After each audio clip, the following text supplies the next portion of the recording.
Hey guys, welcome back to my channel. So today we are talking about No Time to Die and why I think it has severely underperformed at the box office. So if you go and you look at the numbers, in the last 2 weeks that the film has been out worldwide, it has made $333 million.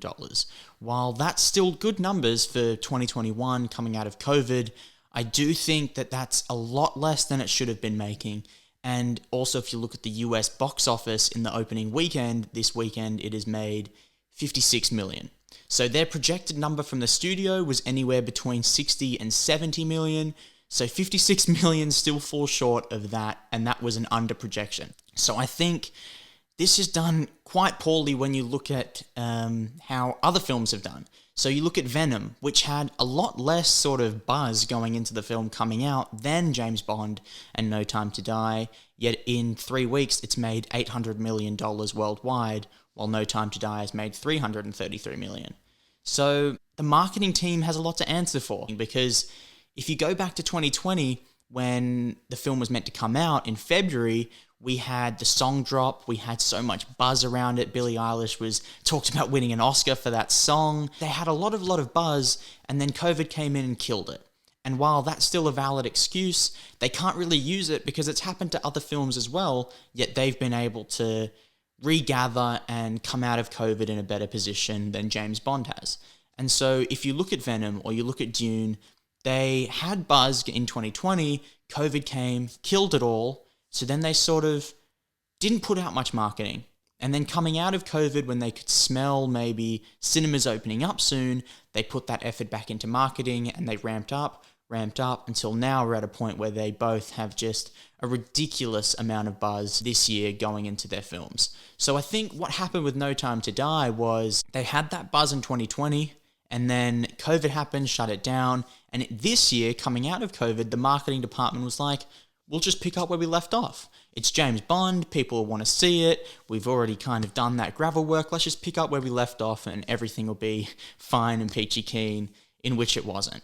That was just a horrible decision to make, and I'm not sure whether they had a strict budget amount for their marketing that they kind of ate a chunk out of in 2020 and couldn't get any more money for it, but I do think they could have done a lot more marketing-wise for this film. And Daniel Craig probably is a little bit angry because he'd be seeing a slice of that box office money and he would not be seeing anywhere near the amount that he'd like. Especially when you look at the numbers of how much the film cost to actually make. So the budget of the film was around $400 million. And so the fact that this has been out worldwide for 2 weeks and still hasn't broken even, that's a worry. Like, that's really bad. For a film of this magnitude, if you go and look at Black Panther, in its opening weekend, it made damn near close to $1 billion. And I'm not saying this would have made that, but I do think they could have easily, with the right marketing, made $300-400 million in the opening weekend. Easily. Because it's James Bond. It's a huge franchise, but I think the marketing department thought they could rely on the fact that it was James Bond, and they didn't treat it like it was a proper business and how a film should be treated. Because I think if you look at the numbers for certain films that are doing well coming out of COVID, it's films where teenagers will go and watch it. And James Bond, yeah, some teenagers want to see it, but it's probably got an older audience, between 20, 30, 40, 50 years old. That's the sort of market they're going for with No Time to Die. And I think that age bracket is probably less inclined to go to the cinemas coming out of COVID. They may be a little bit more skeptical. So they really needed to go hard in marketing in order to win over that audience and get them excited to go to the cinema and watch this film. And they just have not done that. And I think it's a huge detriment because they could have done way better. They could have done so much better, but I think there's probably a bit of arrogance on the No Time to Die side of them saying, you know, it's James Bond, Daniel Craig's last film, will be amazing, will do really well.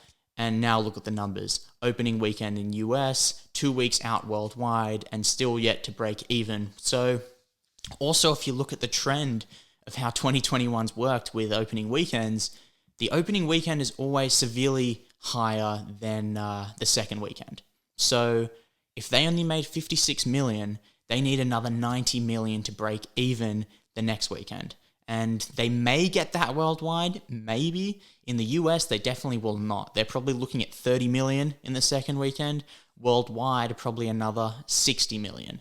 So they're not quite going to hit that break-even point until maybe a month worldwide. And that's not good, guys. That's really, really not good when you look at Venom being out for roughly the same amount of time, and they've broken even already. They're good, right? Now they're making a lot of money, and they're just kind of running it, and it will be $1 billion film within 2 months.